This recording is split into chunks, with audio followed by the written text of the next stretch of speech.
I'm going to say this generally speaking.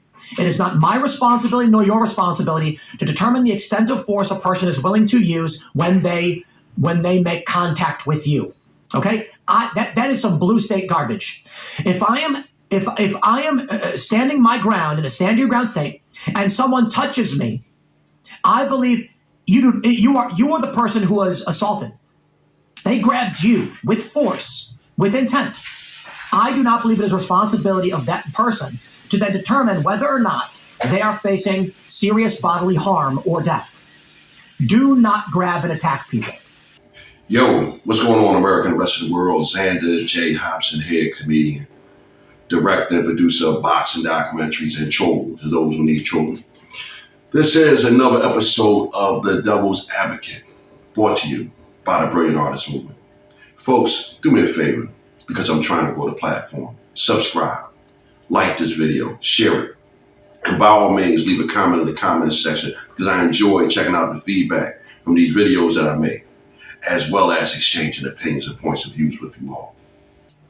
Okay, make the argument you have no right to defend yourself when you're being attacked by a guy. Make the argument. By all means, go ahead and do so. I ain't going to do it. Let's pull it up again. The Texas Deadly Force Self-Defense Statute. For the use of deadly force to be lawful self-defense, the defender, here, Carmelo Anthony, had to reasonably believe that the deadly force was immediately necessary to protect against Austin Metcalf's attempted use of unlawful deadly force.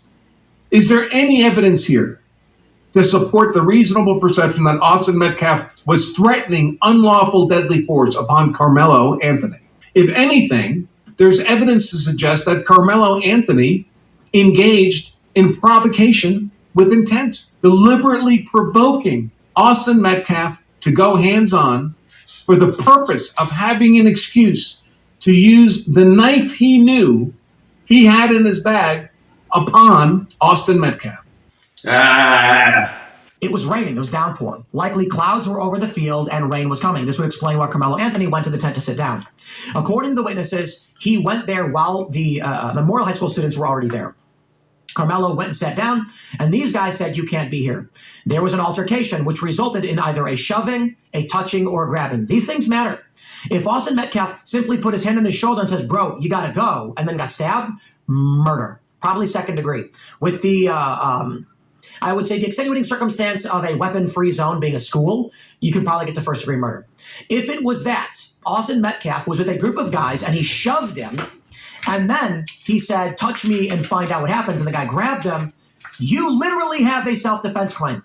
Now, you can still argue manslaughter in that regard, that you don't stab a guy for grabbing you, but this is going to play self-defense in a ton of circumstances, especially in Texas.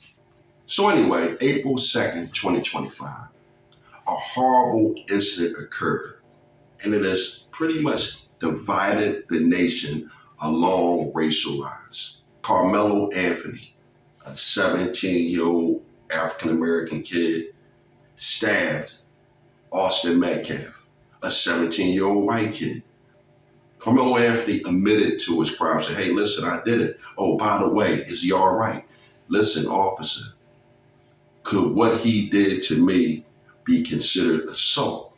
Because I was pretty much minding my business and he grabbed me," or something to that effect. I don't know what happened. I wasn't there. I'm only going by the various reports that I've heard. But for the most part, what I described is the gist of what happened.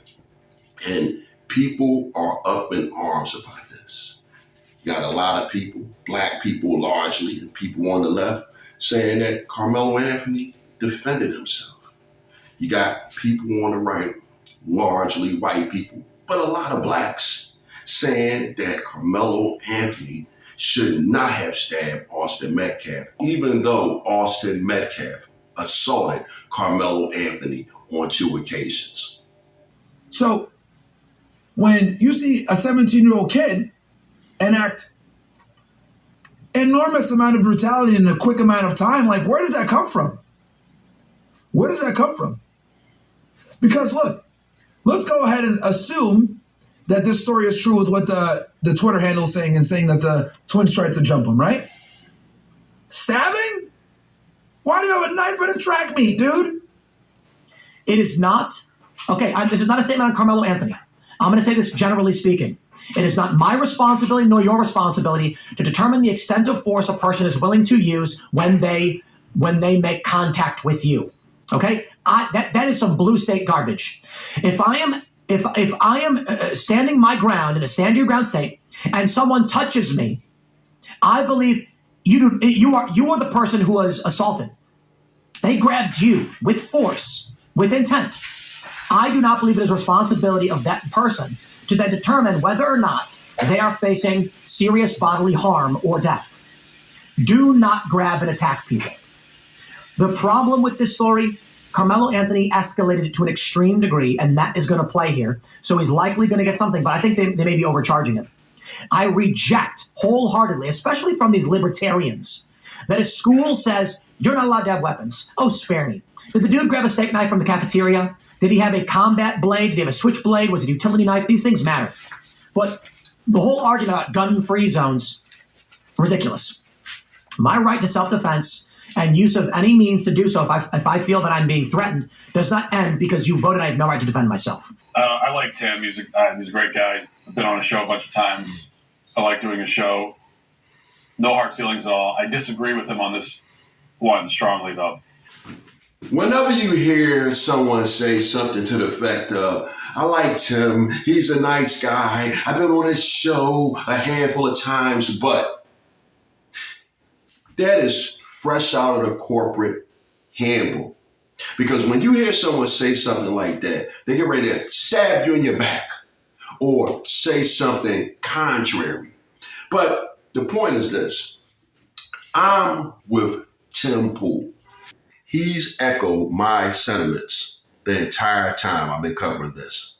And you got a lot of people trying to say it's not about race. And just like the same thing when you lavish people with compliments just before stabbing them in the back, when someone says it's not about race, of course it's about race.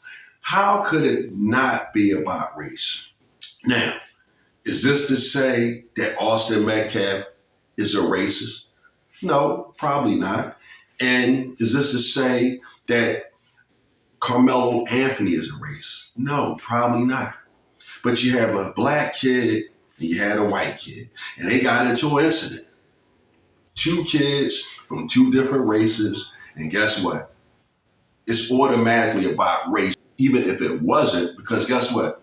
As a black man, I believe that Carmelo Anthony was right. Not because he's black, but because you just don't put your hands on people. I'm sorry. And I can't help but to notice that they're treating Carmelo Anthony different than they treated George Zimmerman and a lot of other whites who killed black people. It's different. A lot of people say, well, how can you compare George Zimmerman to Carmelo Anthony? Well, guess what? The 911 operator told George Zimmerman not to engage Trayvon Martin.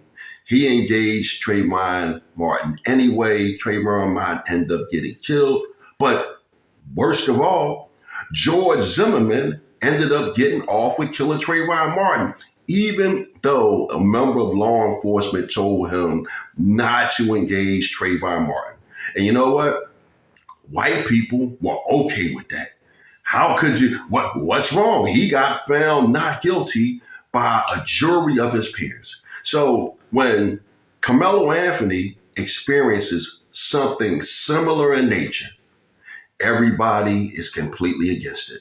So it's definitely about race, but most people want to lie to themselves and say that it's not, because secretly, deep down inside, we all cheer for the individuals who represent the team that we play for. I don't know the circumstances. You can argue that you're in a place you're not supposed to be. You can argue it's that guy's house, and it doesn't matter. A guy can invite you into your neighbor could be like, come on over, brother. And then if he gets physical with you, you can defend yourself. Okay, make the argument you have no right to defend yourself when you're being attacked by a guy. Make the argument. By all means, go ahead and do so. I ain't going to do it. Tim Pool, this is the first time that I ever heard of this guy, but Tim Pool pretty much sees it the way I see it. And to be honest with you, it's not about race when it comes to that, because me and Tim Pool are clearly of like minds when it comes to the notion of keeping your hands to yourself. You keep your hands to yourself, because if you put your hands on somebody, that is a declaration of war, and you don't know how that might turn out for you. So, that's pretty much the gist of where I'm coming from with this. Shout out to Tim Pool. Shout out to Carmelo Anthony. Hopefully he gets a fair trial, because again, it all boils down to the jury. And you know what? Shout out to Jeff Metcalf. Again, as a father, my heart goes out to this man. Jeff Metcalf, he has been an example of forgiveness. And you know what? I have nothing but love and respect for the guy. Now, somebody on the internet dug up some criminal background past on Jeff Metcalf, and I take it that that's their way of trying to muddy the waters. But you know what? This is how I feel about that criminal report, or whatever it is, negative about Jeff Metcalf. Jeff Metcalf was arrested. He was tried, convicted. He paid his debt to society, and he has a right to move on. But more importantly, Jeff Metcalf lost his son, and the man is grieving. And I think it's a pretty low blow that anybody would try to conflate one thing with the other. Give the man and his family some respect, because he did lose his son. And when it comes to Carmelo Anthony, I feel the same way. Carmelo Anthony will have his day in court, and hopefully he will have a jury of his peers, and he will have to deal with the minimum amount of punishment for what transpired. So with that said, folks, I'm done with it.